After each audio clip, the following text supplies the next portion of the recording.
Yes, ibihe byiza wowe wamaze gukanda subscribe ndetse nawe tubana umunsi ku wundi hano ku Neza G cyangwa se Gym y'ubwonko.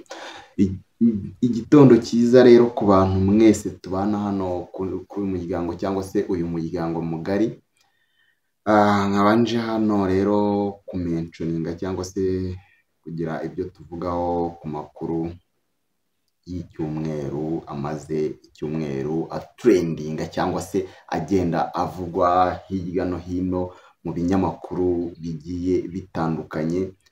Ni ibinyamakuru rero byaje kugenda byandika ku nkuru nyinshi zigiye zitandukanye,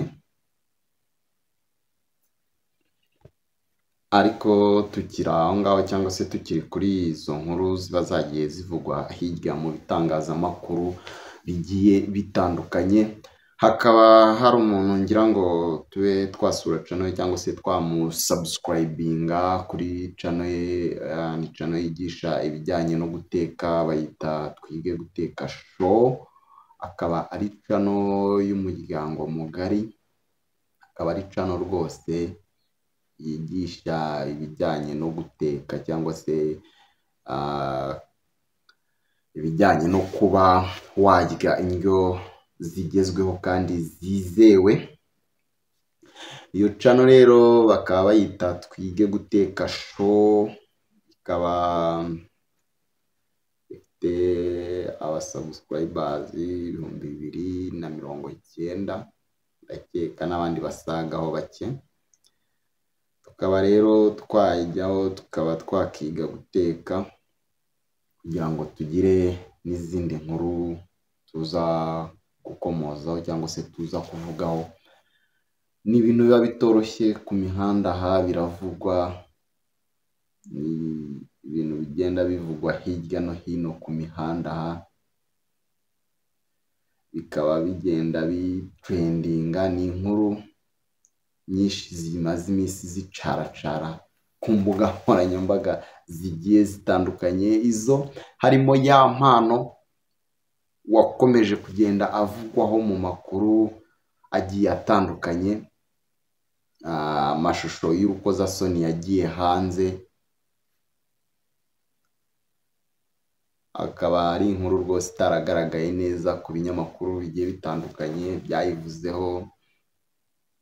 Turaza kuva aho ngaho twerekeze mu zindi nkuru zigiye zitandukanye. Mwumvishe Diane cyangwa se umwana wihakanye nyina kuri social media zigiye zitandukanye, akaza kuba amwihakana. Ibyo nabyo byaratrendinze, haza kugaragara amavideo yikinisha cyangwa se arimo akora ibidahwitse. Naho Minisitiri Bizimana akaba mu yandi makuru yaje kuba atangaza impamvu uwo bita Kabuga Felicien wagize uruhare muri jenoside yakorewe Abatutsi, ubwo yaje kuba avuga ko arwaye cyane, arembye, bitamworohera kuba yafata indege akaba yaza mu Rwanda cyangwa se yaza gukurikiranwaho ibyaha nk'uko byakomeje gutangazwa.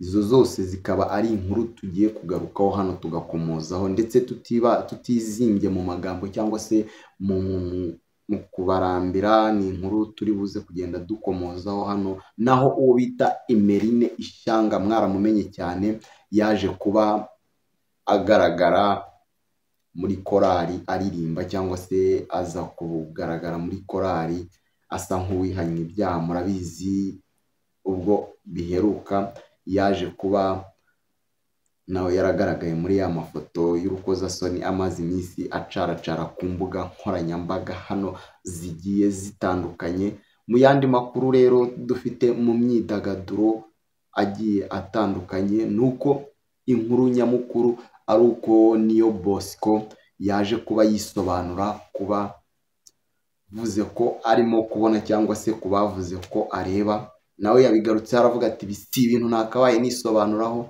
ariko ndumva ntakabaye nisobanura ku buzima bwanjye. Bishatse kuvuga iki? Bishatse kuvuga ko hari inkuru z'abantu nyine zamushyize kuri pressure, bigatuma aza kwisobanura cyangwa se bigatuma aza kuba yagira icyo abivugaho. Ndetse ya mpano bamwe mu basakaje amashusho ye y'urukozasoni babiri bakaba bamaze gutabwa muri yombi, ndetse hakaba hagikomeje n'iperereza ubwo umuvugizi wa RIB Dr. B Murangira Thierry yaje kuba abikomozaho akavuga ati uwitwa Pazo mwamenye nka Pazo Patrick, mwamenye nka Pazo, akaba yatawe muri yombi akekwaho gusakaza amwe mu mashusho ya mpano, ndetse byaje kugaragara ko ari mu bayashakaje cyangwa se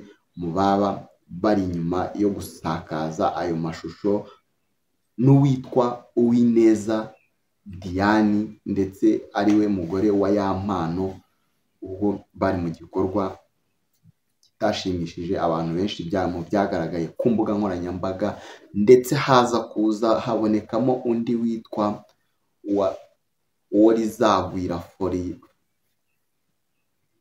Forodisi, ariwe mwamenye nka ya mpano, akaba ari nawe wagiye kuri RIB gutanga ikirego, ndetse akaba yarareze uko bivugwa na Dr. B Murangira Thierry, akaba yavuze ko babiri batawe muri yombi.